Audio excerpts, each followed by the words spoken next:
সাহায্য প্রয়োজন আমাকে বলুন। ভিক্ষুক বলল, আমি কয়েকদিন ধরে কিছুই খাইনি, আমাকে কিছু খাদ্য দান করো বাবা।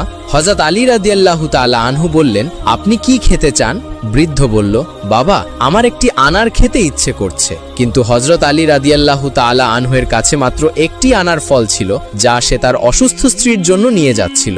ফলে আলী রাদিয়াল্লাহু তাআলা আনহু এখন কি করবেন বুঝতে পারছিলেন না। সে ধর্ম সংকটে পড়ে গেল, কারণ ক্ষুধার্ত ভিক্ষুককে দান না করলে আল্লাহ তাআলা নারাজ হবেন। আর অন্যদিকে তার স্ত্রী জীবনে এই প্রথম তার কাছে কোনো কিছু খাওয়ার ইচ্ছা প্রকাশ করেছেন, আর সে ওয়াদা করেছে স্ত্রীর ইচ্ছা পূরণ করবে। তাই আনার ফলটি না নিয়ে গেলে স্ত্রীর কাছে করা ওয়াদা ভঙ্গ হবে এবং সে কষ্ট পাবে। কিন্তু শেষ পর্যন্ত হযরত আলী রাদিয়াল্লাহু তাআলা আনহু আল্লাহ তাআলাকে খুশি করার উদ্দেশ্যে আনার ফল ভিক্ষুককে দিয়ে দিলেন।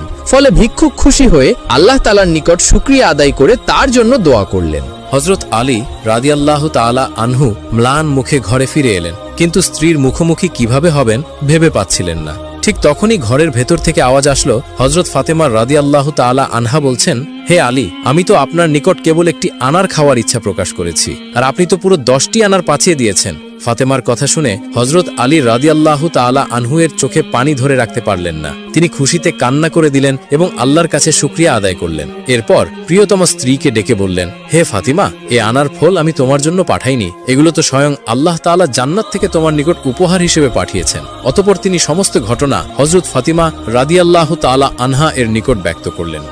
একদিন মায়ার নবী একটি জঙ্গলের পাশ দিয়ে হেঁটে যাচ্ছিলেন। এই জঙ্গলে বসবাস করত মক্কার বিখ্যাত মুশরিক পালোয়ান, নাম ছিল তার রুকানা। রুকানা দূর থেকে লক্ষ্য করলেন নবীজি এদিক দিয়ে যাচ্ছেন। তখন রুকানা নবীজির কাছে আসলেন এবং নবীজিকে বললেন, আমার ধারণা যদি ভুল না হয়ে থাকে তাহলে তোমার নামই মোহাম্মদ। আমি শুনেছি তুমি নাকি মানুষদেরকে এটা সেটা বুঝিয়ে ইসলাম ধর্মে দীক্ষিত করছো। তুমি নাকি সবাইকে তোমার ইসলাম ধর্মের ছায়ার তলে নিয়ে যাচ্ছ, কালেমা পড়িয়ে তাদেরকে মুসলমান বানিয়ে দিচ্ছ। হে মোহাম্মদ, শোনো, তোমার প্রতি যদি এই মুহূর্তে আমার করুণা না থাকতো তাহলে আমি তোমাকে এই মুহূর্তে শেষ করে দিতাম।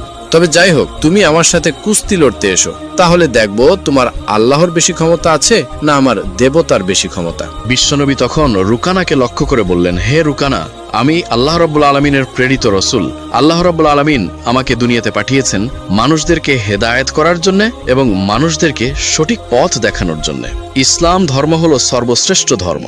এই ধর্মে যারা আসবে, যারা কালিমা পড়ে মুসলমান হয়ে ইসলামের ছায়ার তলে বসবাস করবে, তারা ইহকাল এবং পরকাল উভয় জাহানের সুখে শান্তিতে বসবাস করতে পারবে। রুকানা, শোনো, তুমি যে কুস্তি লড়ার কথা